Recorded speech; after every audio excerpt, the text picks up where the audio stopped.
When planning for Medicaid, assets are generally either countable or exempt. However, when it comes to IRAs, the account treatment varies by state. In a few lucky states, IRAs belonging to the institutionalized individual as well as the community spouse are considered exempt. In some states, only IRAs belonging to the community spouse are exempt. In most states, however, an IRA belonging to either spouse is considered countable for Medicaid purposes, meaning the account must be spent down in order to achieve eligibility. Since traditional IRAs contain pre-tax funds and funds are taxed upon withdrawal, liquidating an IRA often results in hefty tax consequences. For starters, all funds count as taxable income in the year of receipt, which could subject the account owner to higher income tax bracket.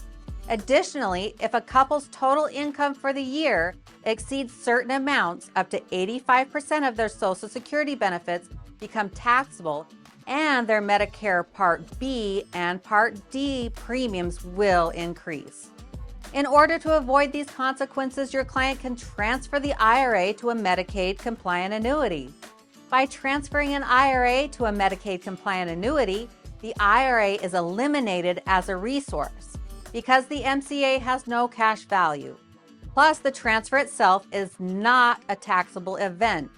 With an MCA, the owner immediately begins receiving payments each month, and the taxation occurs over time rather than all at once.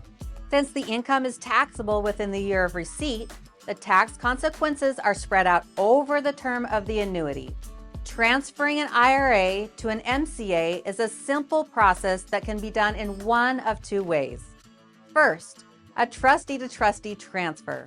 With this option, the owner of the IRA completes some paperwork that allows the MCA company to obtain the funds directly from the IRA custodian.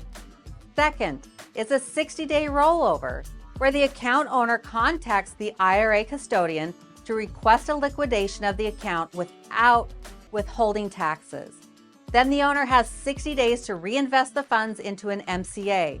While there is no limit on the number of trustee-to-trustee transfers, an individual can only perform one 60-day rollover per 365-day period. If the community spouse owns a countable IRA, transferring the account to an MCA is a quick way to eliminate the IRA as an asset and provide extra monthly income to the owner. Once the couple's countable assets are spent down, the institutionalized spouse can qualify for Medicaid. But what if the institutionalized spouse owns the IRA? Fortunately, we have a solution for that as well. Ownership of the IRA cannot be transferred without incurring a tax consequence. So instead, we use a strategy called the name on the check rule.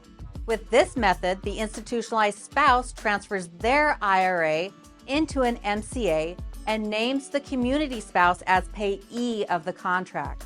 The institutionalized spouse remains the owner, but it is the community spouse whose name is on that monthly MCA check, meaning the income is only available to them. Regardless of your client's situation, we have a solution to help them achieve Medicaid eligibility. If you would like to learn more about your client's options when dealing with an IRA, contact our office.